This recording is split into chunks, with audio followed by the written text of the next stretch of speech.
The cheerleaders had just finished practice when it happened. Under the stadium lights, with dusk crawling across the sky, laughter and music filled the field. The squad was packing up their pom-poms and water bottles. But one girl stayed behind, sitting quietly on the bleachers, tying the laces of her worn-out sneakers. Her name was Lena, captain of the cheer squad, smart-driven, strong, but not the kind of strong that showed off in selfies. The kind that came from holding back tears in the bathroom stall and pushing through pain with a smile.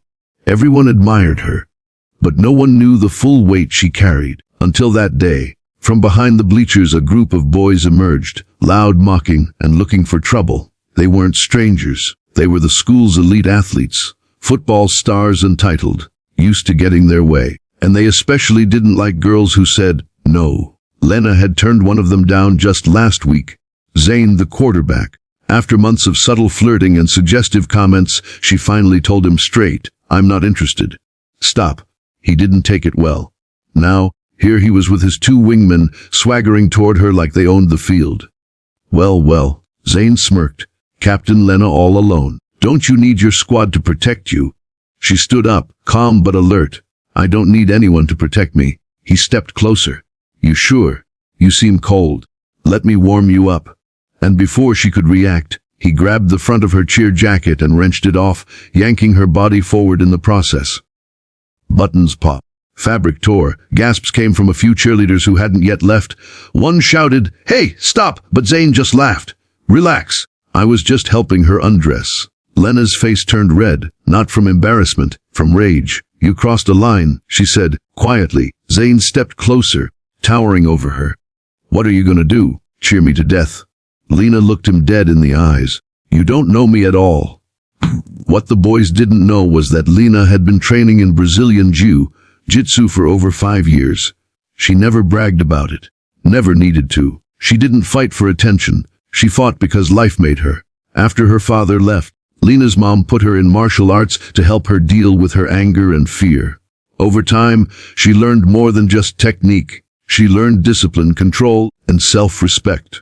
But now all those years of training boiled to the surface. Zane reached out to grab her again, laughing like it was all a joke.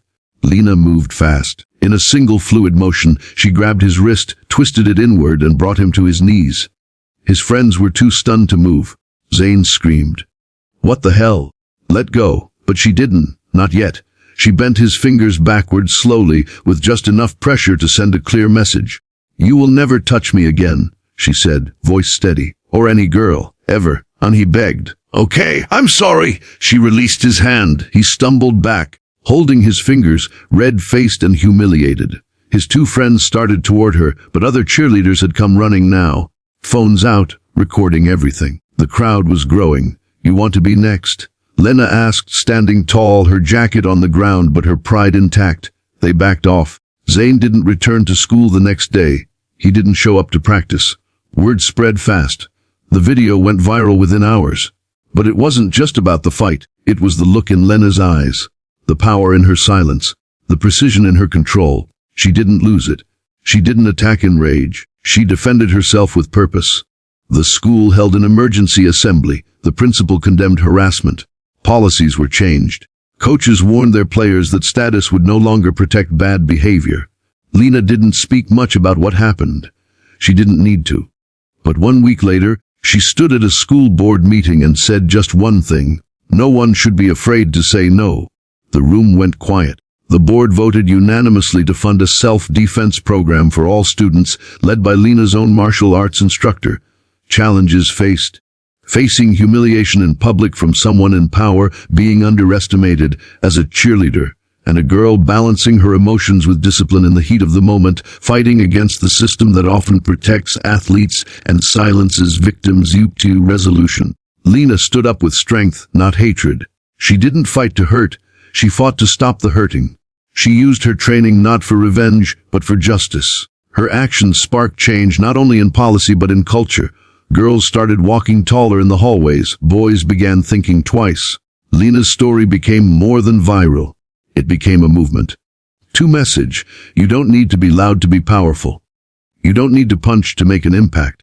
Strength is knowing when to stand still and when to fight back, with control, with courage, and with purpose. They wrenched off her jacket, but she ripped away their power and bent their fingers with the very strength they tried to mock.